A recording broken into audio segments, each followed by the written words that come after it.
Picture a dark, rain-soaked night in 1917. Machine guns chatter behind barbed wire, flares hiss into the mist, and out of the fog, a modern 21st-century tank thunders into no man's land.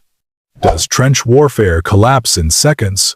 Or does this steel giant bog down in mud and artillery? In this thought experiment, we drop a generic main battle tank, think Abrams, Leopard, Challenger capabilities into the Western Front, and ask what really happens. Composite armor shrugs off small arms and most machine gun fire. A stabilized 120mm smoothbore, firing high explosive rounds, rips open bunkers and strong points. Coaxial roof machine guns rake parapets. And thermal imaging plus low-light optics let the crew see through fog and darkness to pick off machine gun nests and gun crews with chilling precision. Smoke launchers can mask movement. Some tanks have active protection systems, good against missiles, rockets, not magic versus artillery shells, and NBC protection seals the crew from gas. The battlefield it enters is a labyrinth of trenches, deep mud, shell craters, duckboards, and wire, protected by quick-firing 75-77mm field guns and heavy artillery. Truly specialized anti-tank weapons are rare. In 1917, a few heavy rifles appear late in the war, and dedicated anti-tank mines are not common. So at first contact, the tank is a shock weapon of the highest order. Imagine the first run. Before dawn, in fog, the crew angles across firmer ground, uses thermals to spot muzzle flashes, drops an HE round into a pillbox, airbursts another over wire to shred it, then hoses the trench line with the coax within a minute. Defenders are heads down or fleeing, unable to understand how they're being targeted so quickly in the dark. Against typical fortifications, the tank's fire control and HE ammunition meanwhile is crushed or blasted. Machine gun nests go silent, and ad hoc bunkers crack. Even gas won't matter much, because the crew is sealed. But this isn't a free win. Direct fire field guns, if they keep their nerve and get a line of sight, can mission kill by smashing tracks, optics, or external gear with a well-placed shot. The tank's thick frontal armor is a hard nut to crack. Yet mobility kills broken tracks. Jammed turret peripherals. Damaged sensors are very possible. Worse, once spotted, heavy artillery can bracket the area. With big shells, even near misses can break tracks, rip off external modules, or concuss the crew badly enough to stop the advance. Terrain is an unforgiving enemy. WWI ground is waterlogged and cratered, and while modern MBTs spread their weight better than you'd expect, they're not swamp-proof.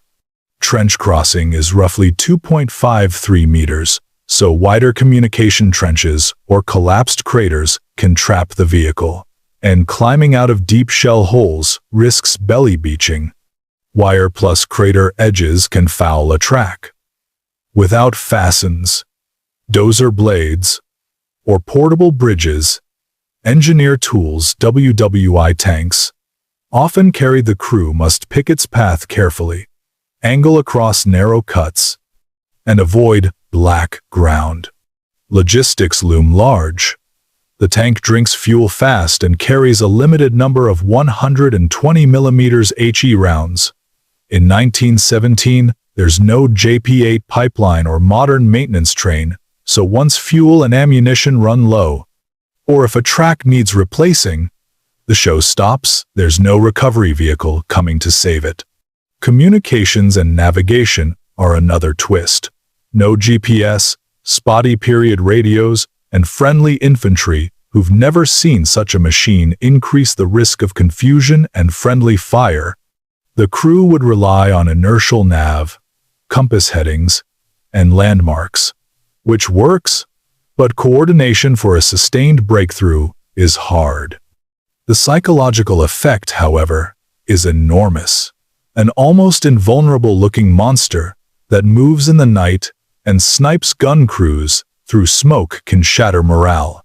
Units might abandon positions, and local breakthroughs are very likely, especially under cover of darkness where thermals make the tank a ghost.